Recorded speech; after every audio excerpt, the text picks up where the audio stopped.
Өдрийн Өдрийн минь сайхан амарсан уу? амарлаа. Цаасан сэрхүүн хоёулж ойр дуулсан гэсэн. Харин тийм.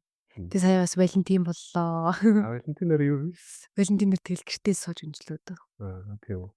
Тэг хүн болгон сольтөрсөн Валентинаар хостой болж таа. Шийдэж одоо хосох байсан. Харин тэгэл хүмүүс чинь ингээл үердэггүй юм шиг яваад чи бүгд хүнтэй үердэгсэн байгаа байхгүй. Тийм. Хайр. Тэд нар годамжаар дүүрэн сарнай барьсан, цэцэг барьсан, шоколад барьсан хүүхдүүд.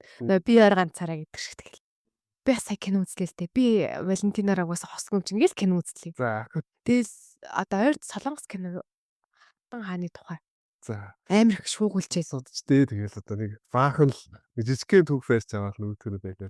Тэр бас зохиомл юм шиг байлээ. Тийм. Тий. Тэрийг ингээ харахаар ингээд нэг юм хаан байгаа байхгүй юу? Хаан нь ингээд юу хаан ширээгээ тэрсэж авсан юм аавас. Тэгэл тэрэн дээр тэр хатан бол ингээл тэр хүний сэлмийг ч барайл, бамбагийн ч барайл те. За яваал гээл ингээл араас нь явуулж мавлаа. Тэгэл хаан ширээнд суулгаж байгаа. Тэнгүүд өнөөх нь тэгээд аюу жоох муугийн туйл юм а. Тэгэл өөр хүнтэй яваал. Тэгэл өнөөхөө аюу гомдоо гол. Тэгэл өнөөх нь ингээл гомдоол ингээл будашир хатны түүх юм уу хай. Тий. Будаширгээ тэр үеийн түүх биш хаа. Тийм. Хожуу юм уу те? Тийм. Зохиомл юм шиг санагдсан надад. Тэгээд бослог гаргаж шагаал. Тэгэл тэр хатны яг ингээд бас хүүхнүүд амар үзэж ийн л та. Тэгэл одоогийн монголчуудтай холбоолтыг одоогийн монголчууд бол энэ шиг болцсон энэ төр гэл эмэгтэйчүүд ингээд бүх амьдралыг норон дээр авч үрж хамгарч байгаа. Ер нь бол яг үндэ нөгөө нэг бацуул айгүй хүнд асуудал хөндөд байл л да. Одоо гэсэн Монгол эмэгтэйчүүд чинь монголч гүлдээ ер нь бол шид даяар л ер нь гэр бүлийн доктортой байдал ер нь л байхгүй болоо. Тэгээ тэрийг бол би баг Солонгос драманаас олж гэж бас бодчих. Бүр багасаа ингээд тийм Солонгос кино үзэж өссөн. Тэр чинь баг ахад TV тамаа, Women тамаа бааш нэг баахан л нэг тийм шаалттай гэр бүл салтай юм мөнгө төгрөг тэгээд тийм юм гэр бүлээс тавдор харилцаа гэх юм уу. Хоёр эмэгтэйгийн дунд нэг эрттэй тийм тэр нэг гайгүй баян тийм төсөөллөөр манай юм октодыг гэдэг юм уу. Эмэгтэйчүүд ингээд хүмүүцлээс болоод одоо буцаад ингээ гэр бүлийн харилцаан дээр хахаар гэдэг айгүй асуудал үүсээд байгаа юм даа л гэж юм. Сараад. Адилхан тийг санагдаж байна. Одоо ингээд Солонгос киноч бай, хятад драмач бай тий. Ер нь ингээд нэг юм зүй төгтөлтэй байгаа шүү дээ. Хоёр хүн хоорондоо дудлаад тэгэл юу болоод байгаа хэлэхгүй тий. Бид хоёр талаас зовж явал тэгэл нэг юм нийлж билээ. Нэг тийм Солонгос кино шиг амьдралтай болсон магадгүй. Гэтэ бас ингэж боддог л да. Одоо шийдэл тэр кинон дээр таан бол өнөхөр өвөөг нь овшуулж гарч байгаа. Тэгэхээр ингээд бодлоор одоогийн нийгэмд ингээд эмэгтэйчүүдээс их тийм өвөөг нь овшуулчаад байна уу? Эмэгтэйчүүд хэтэрхий ухаантай байгаад байна уу тий. Ингээд боловсралтай эмэгтэй чинь ингээд суух нөхөр олдохгүй юм гэдэг юм бас тиймэрхүү юм мэргэ яваад багш. Яг зөв жоохон улс төрчиж явуулчлаа. Тэр юу байгаа байхгүй бүр 1950-аад оны үед юм уу да. Америкийн нэгдсэн улсад CIA-с бодлого явуулж байгаа юм. Тэр нь ямар бодлого утсан гэсэн чинь тухайн үеийн Италийн матууд, Африкууд, харууд, янз бүрийн хятадууд, Японууд гэдэг ингээд янз бүрийн үндэстнүүд байгаад байна л дээ бид нар. Яагаад гэсэн урагууд систем тийм гэр бүлүүд мангад нөгөө Godfather гэх кинонд гардаг шүү дээ. Ямар тэр нөгөө гэр бүлийн мэндэ харилцаа тийм тэр цуг нь гэр ихтэйч давалцдаг. Ихтэй гэр бүл дээр очиж чи ээжийнхээ өргөнийг гүйлэхгүй шүү. Дүүгээ тийм сасахгүй шүү дээ бас хөө тэд нар яаж юм яг үндэ амар гоё мужик. Ихтэйчүүдийн хүсэнж тавьчихдаг байхгүй. Тийм. Тэгээд тэднийг яаж байхгүй болгосон юм гэхээр ерөөсөө л энэ одооны яг манайхны модонд байгаа нэгтэйчүүд өөрсдөө боломжтой гэж бодоод феминизмыг гаргасан байхгүй. Гэр бүлүүдийг хооронд нь хязан бутрах бодлого гэсэн. Тэгэхээр гэр бүлүүд эртний эмэгтэй хүн хоорондоо тэмцэлтэд ирэхээр эртний эмэгтэй хүн хоёр нэгээс нэг тэр эртний мэдээж бардгүй байхгүй. Бид хоёр бардгүй шүү дээ. Өөр чинь гээд харин тийм. Ерөөсө дийлдэхгүй эмэгтэй хүн чинь зохиж авч болохгүй, зодож авч болохгүй, саллаа гэж бодоод өөрөө шохирнэ. Эрэгтэй хүн л эрэгтэй хүн л өөрөө шамирна ер нь. Сэтгэлзээ үед эрэгтэй хүн өөрөө сулдар авах. Эмэгтэй хүнээс. Гэтэл энэ бүхнийг ингээд хавалцаж үзэхгүйгээр энэ ингээд феминизм гэдэг юм автаад эмэгтэйчүүд тэгээд одоо ижил тэгш эрэхтэй байх хэвээр, адилхан салентай байх хэвээр, би бас гадуур ажил хийж амьдрмаар байна тийм. Тэгвэл буцаад нөгөө хүүхдийн хүмүүжлэх хэрэг байсан. Гэр бүлийн нөгөө нэг алуун дулаан уур амьсгал гэр орны тэр юг хийн аж ахуй. Одоо нэгс тэр соёлыг гэр бүлийг Тэр гэр бүл юу идэж, юу зүүж, амралтын өдрөө юу хийж, хүүхдтэйгээ аав нь хэрхэн цагаа зохицуулах вэ гэдэг бүгдийг ээж шийддэг. Уг нь л гэтэл тэр бүх орон зайг нь байхгүй болгоод гараад та нар боломж нь өстой, та нар компанид орох өстой, тэгээд халданд өстой, та нар устж байх өстой гэдэг эмэгтэйчүүдийг зүйлэг авах. Тэгэхээр энэ бүхний золиосон гэдэг шиг одоо яг үндэ Монгол улсын хэмжээнд одоо баг холжумд гэрэлж байгаа 3 болгоны 2 нь одоо ганц бий байдаг. Салцсан тэгээд сүүлийн ганц 2 юунууд статистикаас харахад бол гэрэлт нь улам буураад идэг. Ингээд жил ирчихсэн бол улам цөөхөн гэр бүл төлөвлөдөг. Салбарын жил ирчихсэн бол Дүүдэгдэг.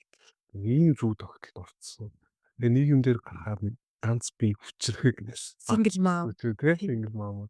Тэгээ бүгд ирчүүдийн нэг үзий ядсан тийм арчаагүй хаагүй амьдралаа тийм гарууд гэдэг.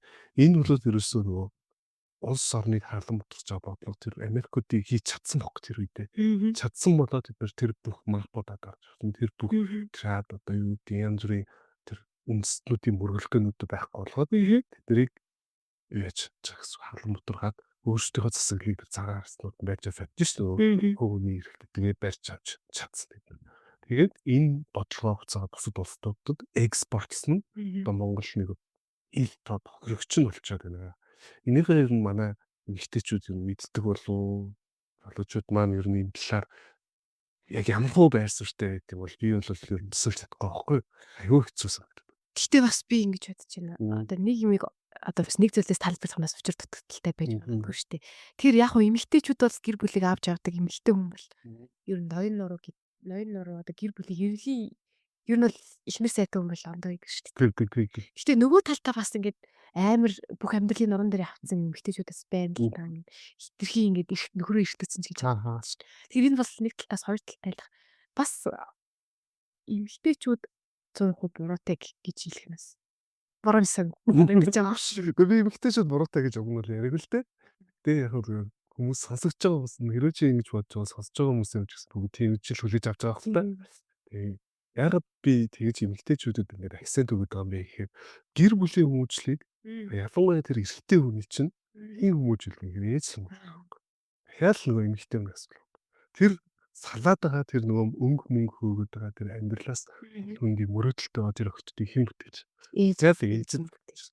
Тэгэхээр ээж нарыг бид нэр сайн бэлтгэж чадвал нийгмийн бүх бараг суур асуудлыг бид нар шийдэж чадхаар харагдаад байна. Яг бодтоор тэр утгаараа зүгээр нэг эмэгтэйчүүд маань ухаантайгаараа дээр үеийнхээ өвгдөө эцэг байвнаас гээд тасарцсан тэр мэдлэгээ хэдүүлээ эргүүлээд сэргээж авах, ойлгох, мэдрэх буцаад тэрнийхээ үр дүн дээр ингэхдээ жаргах байхгүй яг. Ягаад тэр эрэгтэй хүний өөрийнх нь төрөлхийн өгдөл байна та. За. Эрэгтэй хүмүүс ингэдэг юм. Ерөөсөө л хин нэгний бүтээл биш л чамд. Эрэгтэй өөр юм өсөл баг. Эрэгтэй нэг гоё брендийн сүх барьчи, тэ гоё 5 өрөө байранд амьдэрчи, гоё сүүлийн үеийн загварын машин унчи, гоё бус барьчи гэдэг ийм хүсэл мөрөл байхгүй. А энэ хүслүүдийг хэн суулгаж өгöd гэдэг ихээр тэр ээж нь, эхнэр нь, охин нь гэдэг ингээд нийгэм өөрөө тэр эрчүүдийг ийм юмтай байвал чамайг бид нар хүлээн зөвшөөрнө гэдэг ингээд яашгаа өгд юм байна л. Тэгэхээр энэ бол ерөөсөө эрэгтэй хүн бол ер нь усаг биш гэж угаасаа амьдрдаг. Та нар эрэгтэйчүүдийг муулж гинэ гэдэг бол өөрсдийнхөө хувцсыг л муулж. Анхнаасаа захиалах чинь тийм байсан болоод тийм л эрчүүдийг бий юу. Тэгэхээр дээр үед нөгөө монголчууд хүчрхэгүйсэн шалтгаан нь бол тэр айл болгонд хаадууд, айл болгонд хатууд бэлтгэдэг гэдэг байна. Тэр юуны тэр билэр кафений нэмэлтээр төлөө хийдэг байдаг. Тэсэн чинь одоо л айл болгонд архицдаг чинь айл болгонд хүмүүстэй яашаа мөнгөний шүтдэг тэр эмэгтэйчүүдийг бэлдэж байгаа. Тэгэхээр энэ бол ерөөсөө ингээ гамшиг хэдүүлээ энэ асуудлыг ямар нэгэн байдлаар өөртөө тусгаж аваад тэгээ хамтараа мөнгөөрээ зохицороо энэ асуудлыг шийдэж чадвал сайхан ирээдүг яагаад бүтэж болохгүй ч тийм яагаад илэг бүтэн сайхан амьдрал яагаад тэр гадаадынхан шиг хаусанд гэдэг юм уу юуны амар жимэртэй ажил хийгээд амьдраад гэр бүлтэй үр хөвгтдээ халамжлаа тэр гоё уур амьсгалыг тэр гоё амьдралыг яагаад бүтээж болохгүй юм бэ? Энийг бол хэдүүлээ яг хувьтай ингээд тусгаж аваад өөртөө дүгнэлт хийгээд тэгээд ингээд шийднэ. Энэ тухай юу хоёлаа дараагийн дугаараар бас нэлээд ярих байгаа тийм. Ер нь бол тэгээд бас тэгдэж октын өнгөөр тэр усыг шинжлэн. Охид ямар энд Тийм л нийгэм, тийм л төр гэдэг. Харин Бас нэг талаараа хэлдэг штэ. Эмс ариун бол төр ариун. Тэгэхээр бас нөгөө талтай хүмүүсээс шүүмжлэлтэй надтай яваад ингэ яхаа эрэгтэй хүнийг хөдөлж байгаа хөвчл эмэгтэй хүн мэдчих байгаа байх. А гэхдээ нэг бас нэг юм асуудал байгаа байхгүй. Эсвэл ээж нь ингэ буруу өсгсөн. Гэр бүлийн хасар юм одоо доголтой ч юм харттай ч юм тэмэрчүүд байгаа шүү дээ. Тэрнтэй ингэ зүгээр эмэгтэй хүмүүс чинь тэр хүний зүгээр болох гэж энгийн төвшөнд аваачих гэж маш хэмжээний хөдөлмөр гаргаж байгаа.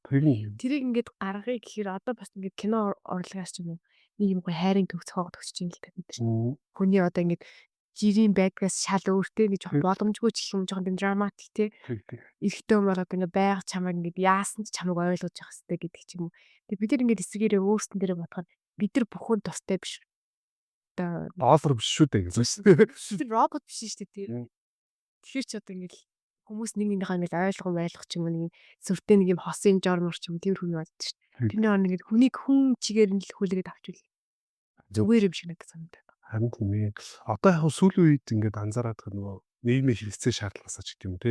Нөгөө гэр бүлийн асуудал хүнд байгаа учраас сэтгэл зүйчнэр гэр бүлийн зөвлөхүүд ингээд хүмүүсээс нэлээ айгүй ярьдаг болоод байна л.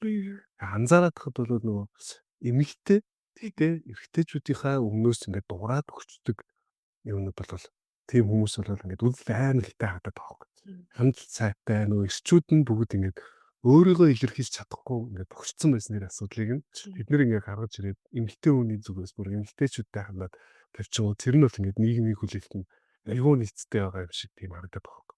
Тэгээ яг өндөд нөгөө бид нар феминизм гэдэг юм уу, гендерийн тэгшэр гэх юм уу ийм яриад байгаа мөртлөөсөө яг үндэ эмэгтэйчүүдийн эрхийг асар их болгоод эрэгтэйчүүдийн эрх нь улмал авчирдаг байгаа. Бүр нөгөө гэртээс санхүү барих хэрэг байхгүй.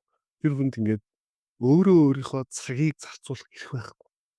Харж орох нь хориотой, хүнтэй харилцах нь хориотой, мөнгө нь хориотой. Тэр хүн ямар шоронд байгаа шүү дээ тий. Уг нь яг үндэ бол манай олон эрчүүдийн хувьд бол энэ бол ингээд асар том асуудал. Тэгээд ингээд ажиллагааны зүтгэлээ нийгмийн өөрөө болж байгаа хүч байгаа юм байх. Зөвхөн үйлцэхгүй ингээд орон зайд битүү стресс, битүү төвчрөл, битүү ингээд өршөр, бөөн асуудал, хүмүүн асуудал. Тэр болгоныг даван туулаад гэр бүлээ ингээд авч явах гээд хичээгээд тэгээ ноён нуруу хугаад ингээд явж явах нь эхнэрэн дээрээс нэмж зодоод байгаа орж ирэх болов. Үглэн, яшин, нэвчлэн, боон, хаан тэгээд байгаа юмар нь барьцаална. Чам хүүхэд 3 сая хүүхдэж гарч ирлээ юу хийх байгаа юм тий. Тэгэхэд нөгөө хүн чинь бас нэг ингээд хайрлуулмаар, халамжлуул, хөнгөлүүлмээр тий. Ядаж тэр аргасан хичээл зүтгэл орон зайг хин нэг хүлээн зөвшөөрмөр. Тэр хэрэгцээнүүдийг бид огт хангаж өгөхгүйгээр зүгээр л эмэгтэй хүний эмэгтэйчүүд жаргаж амьдрах ёстой гэдэг тэр концептээр хит барьсан бол одоо энэ гэр бүл одоо анаа хорлох гэдэг ингээд архинд орох маш хүнд хүнд асуудлуудын хэн ерөөсөө энэ. Тэгэхээр нэг тал дээр манай нийгмийн нэг дутагдaltaч юм те. Хүнийг ерөөсөө төгс гэж л харах гад юм да ямар ч алдаагүй 100% надад таарсан. Одоо жишээлбэл 100% надад таарсан хүн гэж бол байхгүй шүү дээ. Байхгүй. Ямар л айлын хүмүүс тэгэл зөвхөн надад зэрүүлээд миний за ийм хүстэй юм тийм байна гэх хүүхдээ хүмүүжүүлээс сохгүй шүү дээ. Тэгэхээр хүнийг ер нь хүн чигээр нь хүлээн зөвшөөрөх энэ чи алдаатай, оноотой, авиртай, айштай хүн гэдгийг хүлээн зөвшөөрөхгүй бол бид нар чинь нөгөө яг ихэнхдээ юмыг ухаанаараа боддог ч гэсэн хүн учраас алиг зүйл юу гаргаж ирэх шүү сэтгэл хөдлөлөөр хариу үйлдэл гаргаж байгаа юм. Одоо би тарих оюун ухаанаараа хичнээн гомдохгүй гэж бодсон ч сэтгэл хөдлөлөөр гомдсож байгаа юм. Тэгэхээр тэрэн дээр юм хөөрхөн ойлгох үедээ ойлгоход харагдах үед юм чи ер нь хингийн юм шиг санагдаад байгаа байхгүй юу. Одоо ингээд зүгээр зарим хосуудыг ч юм уу найзуудынхаа амьдрал харж байхад утсан санаас бол амар хэрэлдэж байгаа байхгүй. Энийг хэлэхгүйгээр л та чи ямар төвхтэй юм бэ, ямар ядаргаатай юм бэ гэх. Тэр чинь хайр зүтгэл айлцгаараа гэсэн нь дураад. Айлцгаараа ингээд шал өрхөн болоод ингээд хэрэлдэж мэрэлдэхгүй болоод ингээд элбэл мэрлээ те. Тэгэхээр ингээд юм хингийн юм бэ бас нөгөө талаар ингээд онлайнаар одоо бид ч уцтай олцгооч ингээд баг 0 орохтой хүртэл надраж хатцсангүй. Тэр чи хүн шүү дээ те. Ингээд хүн ойлгоод хүн гэдэг орон зайгаар нь ойлгоод авчвал их зүгээр гэрэлтэй сүйдэртэй тэгжээс тэнд ингээд гэр бүл болоод байгаа шүү. Тэгээд нөгөө талаасаа манай үеийнхэн эренж бай, эмэнж бай. Манай одоо 21-р зууныхан өөрөө л авах гад. Хайрлуулах гал юм ерөөсөө хүн хайрлаа гэж бодох. Ойлгож байна. Надад ч юм бол би ингэж харж байна. Бүр нөгөө суур хүмүүжил гэдэг шиг үндсэн боловсрал байхгүй. Тийм. Хүн байх боловсрал байхгүй. Тэгэхээр нөгөө нэг тэр нь харилцаа, хандлага, амьдралаа авч явах одоо үзэл философи онол гэдэг юм уу те. Тэр хүн чинь ноён нуруу байх ёстой шүү дээ. Нэг амьдрал гэдэг чинь нэг иймдээ гэдэг чиг байх ёстой. Тэр залгамж халаа мэдээлэл яг үндэ манай үед ирээгүй гэж боддог байхгүй. Манай аав ээж нарт ч байхгүй. Магадгүй бидний эмээ өвнөрт ч байхгүй. Яг гэвэл эмээ өвнөр маань өөрсдөө яг ийм өнчүүрөөсөн гэдэг юм уу те. Тэгээд нийгмийн оровсаа цаг үед өссөн байгаа байхгүй. Тэгээд яаж иж байгаа амьд байвал, яаж иж байгаа хоолтой байвал, яаж иж байгаа хөлтөд хүчгүй болчих те. Яаж иж байгаа тэр нийгэмдээ дасан зохицоод амьдраад ирсэн ийм хүмүүс historical тэр нөгөө өвдийн тийм өчнөө мянган жилийн хүн байсан тэр боловсрал байхгүй. Болж. Жишээлбэл одоо түрүүний тэр чиний юу бол аюу гой санагдлаа л та. Чамд зориулж бэлддэг юм уу те? Тийм. Дээр үед бол бэлддэг байсан байгаа тоххой. Хүргэн гэдэг үгээ яагаад хүргэн гэдэг юм бэ? Тэгэхгүй. Сонсчихсан. Үгүй юу. Дээр үедээс ёсон яадаг байсан гэхээр тухайн хүн одоо ингэ нэг айлаас бэр гоохч штэ. Бэр гоох гэдэг нь бас араас нь хэлбэлцээ. Тэгэхээр бэр за нэг одооныхоор ярих юм бол эрэгтэй эмэгтэй хоёр гэлэлцээ байхгүй тий. За. Тэгэхээр тэр үчи эвтгэрэлдэг пүү паа гэж манайх чи ярьдаг. 16 17 та охин нэг 18 19 та залуутай гэрлэгч байгаа байхгүй. За тэр хоёр гэрлэхийн тулд яадын гэхээр хүргэн талбах ёс гэж байна. Тэр нь яадын гэхээр тэр юу яах гэж байгаа нөхөрт гаргаж байгаа залуугийн тэр хадмынд нь авчиж 2 3 жил амьдруулдаг.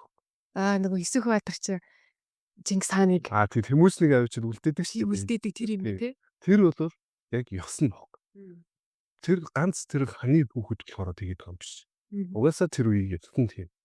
Одоо нэгсэндээ тэр хүүхдийг хадам тал нь шинжиг буцаагаад тэр охинтой ингээд дасах тий ижил соёл ижилсэл бий болгох хоорондоо ингэж ойлголцож чадхаар байна уу? Гарахаар байна уу? Охины мод зодож нүдгээр байна уу? Арх уучуул агсан зохтууд тавьчихна уу? Гэт ингээд бүх талаас нь уурлуулж үзэн, зовоож үзэн, ажил хийлгэж үзэн, ажилтай юм уу төрөлтэй юм уу тий нэлээд авч чаддсан юм уу? Оюун ухааны чадамж нь тэр ингээд бүх шинжээ сонжоо нөгөө талдаа тэр хүргэнээ бэлтээд байгаа юм тий. Тхийнхөө амьдралын замыг нь засч байгаа. Тэр бас техник шүү дээ. Одоо шилбэл хүргэн чинь ингээд огт танихгүй газар иж байгаа шүү дээ. Би зөв ганц таньдаг хүүгээ нөхөр чинь бүр ингээд өнөөхөө дагаал яваад байгаа. Тэгэхээр тэрнээс чи юм нандин харилцаа, нандин хайр бий болох юм биш. Тэг нүмер нөөлгөн тий. Тэр тэнд байгаа ганц миний гэдэг хамаалал гэж шүү тий.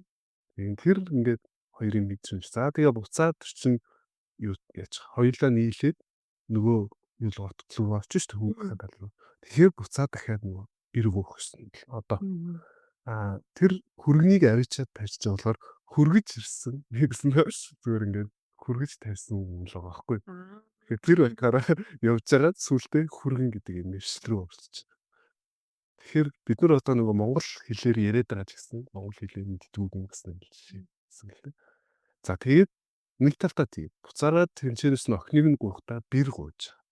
Тэр айлаас тэр хүнийг нь бүр ингээ гуугаа авчиж байгаа юм. Тэгэхээр авч байгаа юм бол бас буцаа шинжээ инээд.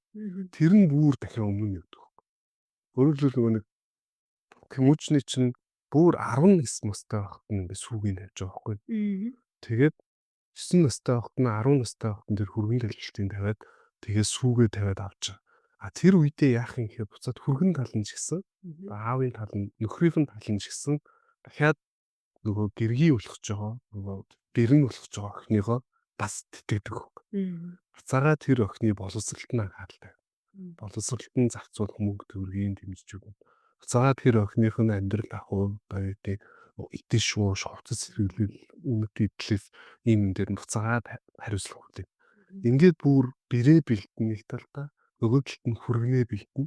Ингээд тэр хоёр хүнийг бүр ингээд аравтайгаас нь ахуулаад 6 жил 7 жил ажилласан. Тэр хоёрыг хооронд нь зохицохоор нь хоорондоо ойлголцоон за та нар бусдаа гарахаараа ингэж амьдрын шүү гэдэг бүх дадлаж шинэлж чинь онлын зааж өгч.